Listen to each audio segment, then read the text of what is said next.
Well, greetings from the beautiful Conrad Weiser homestead here in Pennsylvania, Berks County. So I was here before, briefly, I think last summer when I did the video on the Tulpehocken path. We followed that old Indian trail from here at the Conrad Weiser homestead, which is in Womelsdorf, Berks County.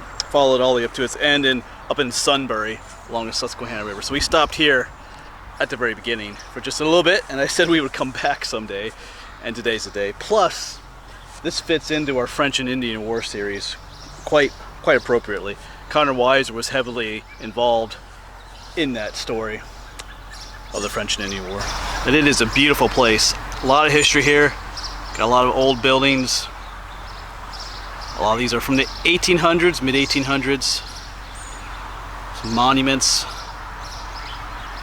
And I think Conrad Weiser himself is buried. There's an old cemetery up in here, some other monuments. So as we walk around this beautiful place, I'll be sharing you the story of Conrad Weiser's life and his influence upon the French and Indian War in those times. Kind of break it up a little bit as we walk around. But I also have channel sticker number 24 to share with you. We'll hide this somewhere here on the homestead. At least that's the plan. Trying to find a little place to sneak it in somewhere. And you'll hear some traffic in the background. We're right next to Route 422 down there. It's a busy highway. But it is a beautiful morning. I actually tried to do this yesterday afternoon. It was blazing hot, and plus they were mowing, at least down at the bottom there, so there was all this mowing noise. So I came back. Today's Tuesday morning. This is July 13th, I believe.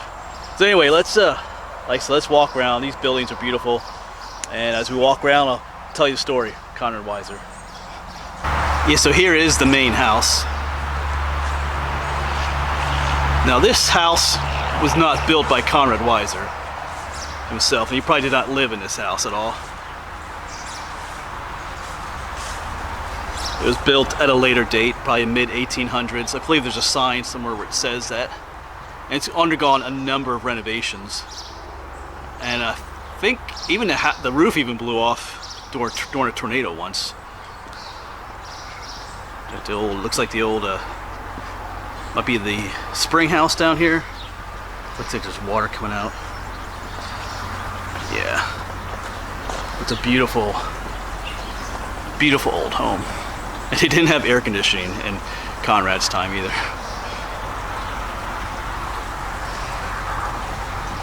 They do have a spring house. I should say this also acts as the visitor center for this place. I think it's open on the weekends.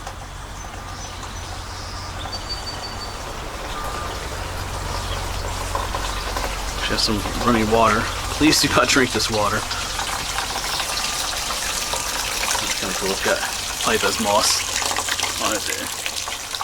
Yeah, so Conrad Weiser was born in 1696, and his early family history ties in very much with the early family history of my ancestors, the Zellers, who are also from Germany or Austria, that area.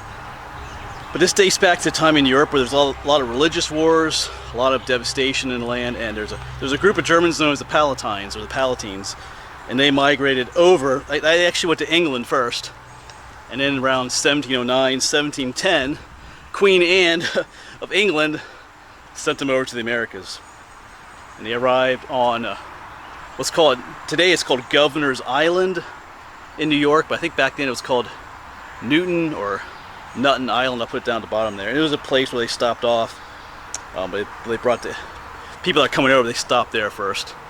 It's actually right across from where the Statue of Liberty is. So you can kind of see it on the Google Maps. I might actually throw a picture up of the island there. And then from there, they were sent up the Hudson River Valley a ways to near a place. There's a place called Germantown up there, or East Camp and West Camp. And they were basically like making tar up there from pine sap and stuff. It was basically acting like indentured servants in order to pay their transport across the ocean from England. And it was not a good situation. Eventually they left there, went to what's called the Schoharie Valley in New York near the Catskills. And then from there, they traveled all the way down to Susquehanna to the Berks County area.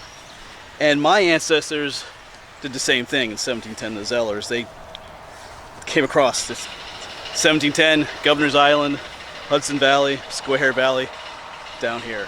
And there's actually a place, what's going on over there? There's actually a place near here called Fort Zeller, which I need to film at yet, which also dates back to the French and Indian War time period. That was built by my ancestors. So similar history there. Yeah, so down there is the cemetery where Conrad and some other folks are buried. It's a beautiful place here. And up here appears a monument to Shikellamy. He was an Indian chief from back in that time period. Him and Conrad were actually really good friends. Largely because for 2 years roughly in around 1712, when Conrad was 16 years old, his father sent him off to live with the Mohawks, who were part of the Iroquois Confederation up there in New York. It was while they were living up in the Square Valley area. There's a monument to Shikellamy. And it was while Conrad was living with the Mohawks that he learned the language of the Native Americans. And that proved like invaluable later in life. That's why he was able to do what he did during the French and Indian War. There's Shikellamy. And him and Shikellamy met in, I think it was in the 1730s actually.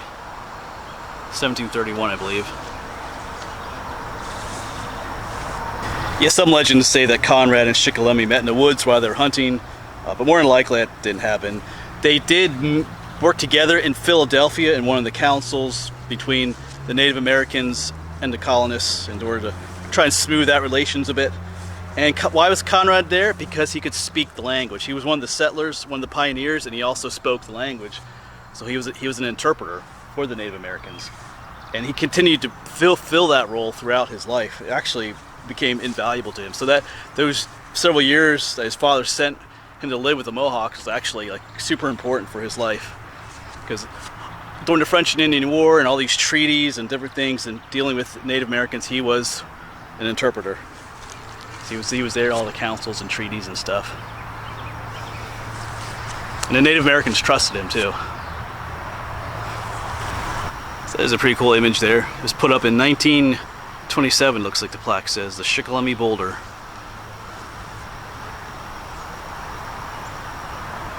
Alright, so I found a place for the channel sticker.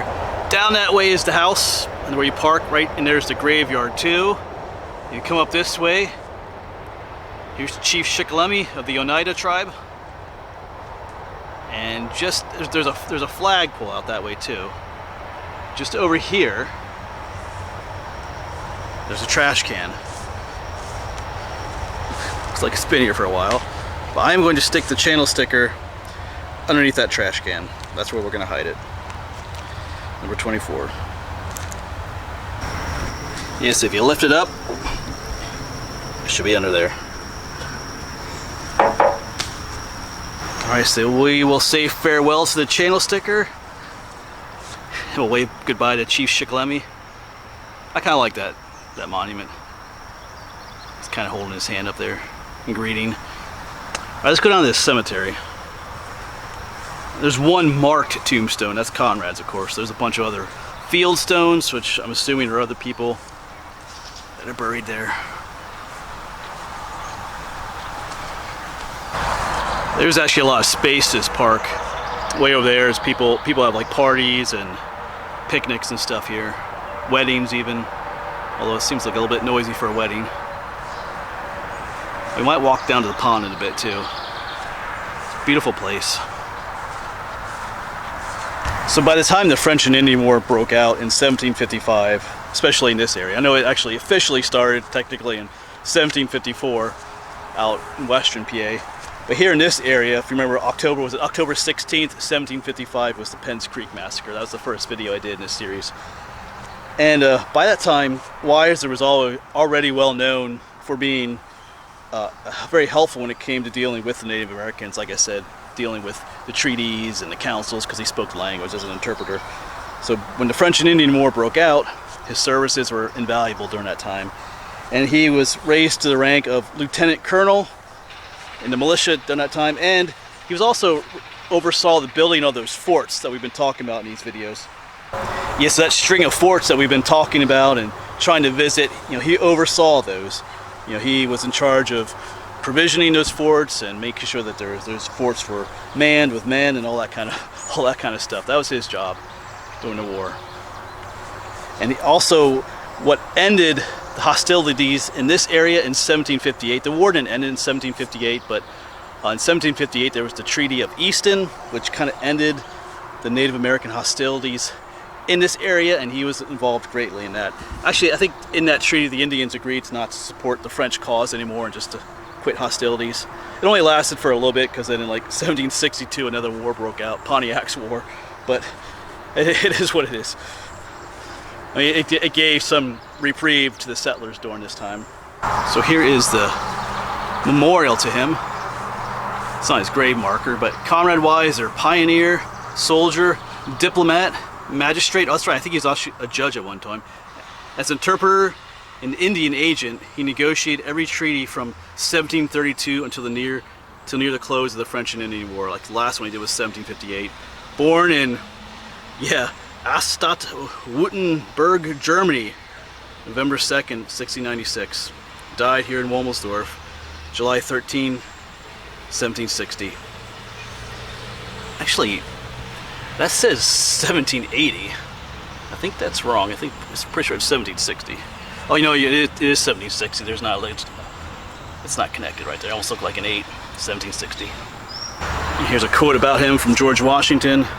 Posterity will not forget his services. Yeah, he's one of those people that had a great influence in this time period during the French and Indian War, but unless you're from the area, I don't think that too many people are familiar with Conrad Weiser.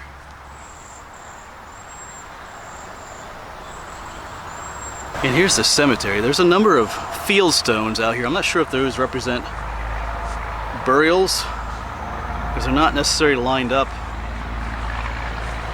in any fashion, but maybe they do. I'm assuming they do because they left them here. But usually they're kind of in rows. I mean, there's two. But here's Conrad's marker. It's the one here that has an actual marker with writing on it. There you can see 1696.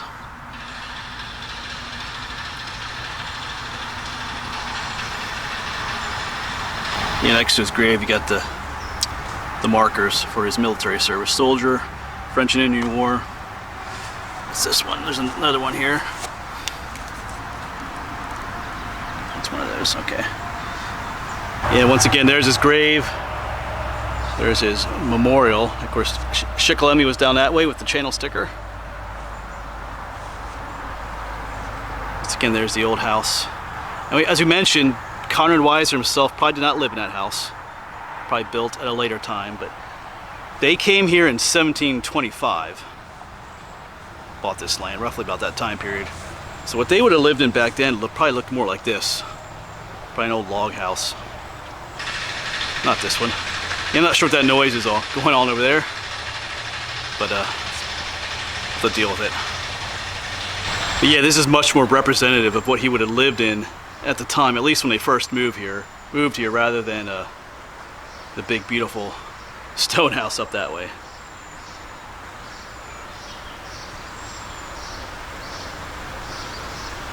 I love these old log homes.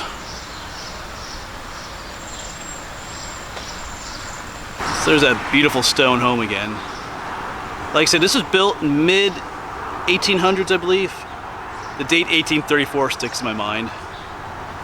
But I think when they did renovations on this, like it's undergone extensive renovations. Like I said, the whole roof blew off once from a tornado activity. They discovered that the main room was older than the 1800s, mid 1800s, so there could have been a much older home on that site at one point. So maybe his log cabin was at that site right here. There's a monument down here I'm gonna check out. Yeah, here's looking at that house from the back side, or the front side perhaps. It's beautiful. Yes, everybody's competing for noise here. We got the traffic, got that noise. There's like a landscaping shop over there, and now there's a train going by behind us too. I was hoping for a nice, quiet, peaceful morning here, but it is what it is. Also some kids screaming back there earlier, but all right. So let's check out this monument. I think it's just a memorial to all soldiers who served. Yeah, speaking of train, I think you might be able to see it back there moving. It's right back behind the house.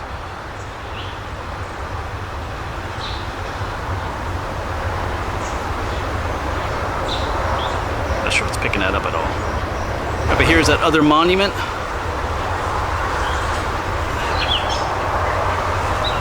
Yeah, to the pioneers and heroes of the Tulpehocken. I think it's referring to everybody. Because that's not necessarily a French and Indian War uniform there. It looks more World War I. Yeah, this area is often referred to as the Tulpehocken. The Tulpehocken Creek flows through here. There's a school district near here called Tulpehocken. Actually, the school district right here is called Conrad Weiser School District. And right by the monument, we can walk down to the pond.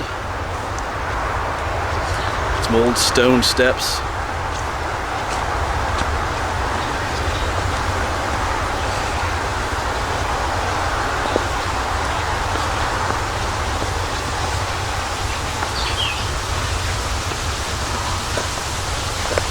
Wow, beautiful spot down here. Yeah, they got some little stone arch bridges.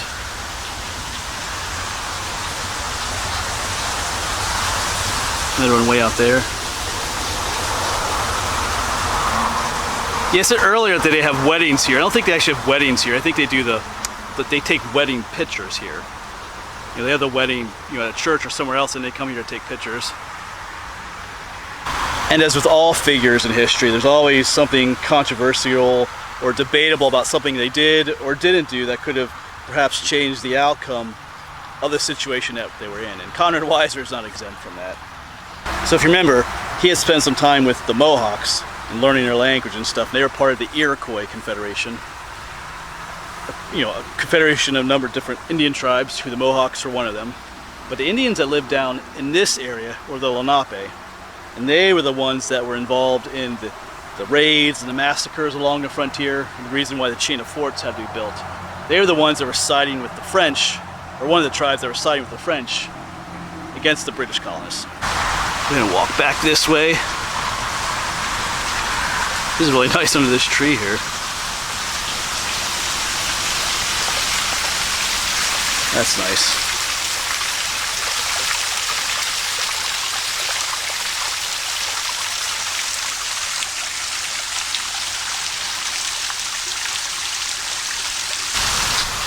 Yeah, and since Conrad spent time with the Mohawks, the Iroquois, you know, he learned their language, he was friends with them, and a lot of his dealings with the Native Americans tended to favor the Iroquois rather than the Lenape in those councils and negotiations and treaties. So by the time of the French and Indian War, the Lenape tribes were not happy at all with the British settlers. They got handed pretty much a raw deal in different ways. There was something called the walking purchase, where they got there's really no nice way to say it, they got screwed over in that. That's a whole nother video worthy right there. But also, after that purchase, they moved further into the interior of Pennsylvania on some land, but then unbeknownst to them, the Iroquois sold that land to the colonists and didn't even tell the Lenape, and they had to move again. So they were not too happy with their situation. And so that bitterness and that anger due to their situation, ongoing situation with the colonists and the Iroquois, is what led them to side with the French and to lash out against the colonists, you know, starting this area here in 1755 with the Penn's Creek Massacre. So there's talk in the history realm, what if Conrad Weiser had favored the Lenape over the Iroquois, born his dealings? Maybe the Lenape would never have lashed out at the colonists, you know, maybe so many would not have died and massacred and stuff. So there's talk about that. What if, because he did favor the Iroquois, you know, he learned their language, he spent time with them, so in his dealings, you know, they got favored. But what if he had, like I said, what if he had favored the other tribes, the Lenape? Would things have been different if that had happened? But with questions like that, you can only ponder them. You can't go back in time and change things. But there's a flip side to that discussion, which I'll mention in a moment. Just love this place out here. All these beautiful stone buildings. All right, let's get back to the story here. All right, but back to the flip side. The Iroquois Confederation was like the most powerful group of Native Americans in the area, because they're based more up in northern PA, New York area, up by the Finger Lakes area. But they were a powerful, large group of Native Americans. Had a lot of influence, a lot of power, a lot of people. So in a way, it's good that they were favored by Conrad, because what if he had favored the Lenape and turned the Iroquois against the settlers? You know, what if the Iroquois had sided with the French during the French and Indian War? Things would have been a lot different then. French could have perhaps won that war, at least here on the continent. You never know. Could have had a much different outcome. Even during, the Revolutionary War occurred 20 years later. It could have affected that war too, as to who the Iroquois sided with. I think the Iroquois might have been split in that war. I forget how it went exactly. But yeah. So, maybe it's a good thing that Conrad had favored the Iroquois over the Lenape, and things turned out the way they did. But history is history. You can't change what happened. You can only debate what would happen if things had been different in the past. All right, but that is the story of Conrad Weiser. So locally, the name is pretty common. There's a school district named after him. There's Weiser State Forest. It's a whole state forest area named after him.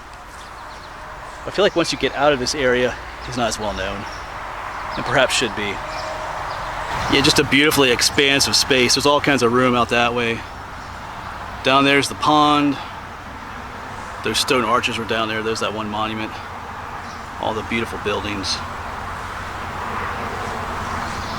Our log cabins out that way. The cemetery. And of course, Chief Shikellamy is... Where are you, Chief? He's out down that way. Where is he? Yeah, there he is. He's way, way down there. Yeah, so the French and Indian War began in earnest in this area, like I said, in 1755, starting October 16th with the Penn's Creek Massacre. And like I said, 1758 was the Treaty of Easton, which Conrad Weiser had a big part in. And that's when the hostilities ended in this area for a time. Like I said, I think in 1762 they picked up again with what was called Pontiac's War, but only lasted a short while. But unfortunately then in 1760, 2 years later, Conrad died. I wouldn't doubt in no way, probably no part to his involvement in French and Indian War. Probably a lot of stress. He did a lot of traveling and a lot of negotiations and treaties and stuff. I could imagine that would have an ill effect on your health to some extent. All right, Conrad Weiser. So yeah, if you want to come check this place out yourself, you can. It's free to come here. Like I said, I think on the weekends, you can actually go in that house. The visitor center is open, I believe. And like I said, this is right here in Womelsdorf in Berks County, right along 422. There's signs for it. You can pull in, check this place out. And of course, the channel sticker, number 24, is back there. All right, I'm gonna go home and finish my coffee. All right, I got to edit some videos too. Got a little bit behind on that. All right, beautiful place. But as always, thanks for coming along. Of course, you can learn more about Conrad if you want. Do a little bit more searching online if you want to learn more about him. But interesting person. All right, as always, thanks for coming along, and I'll see you around.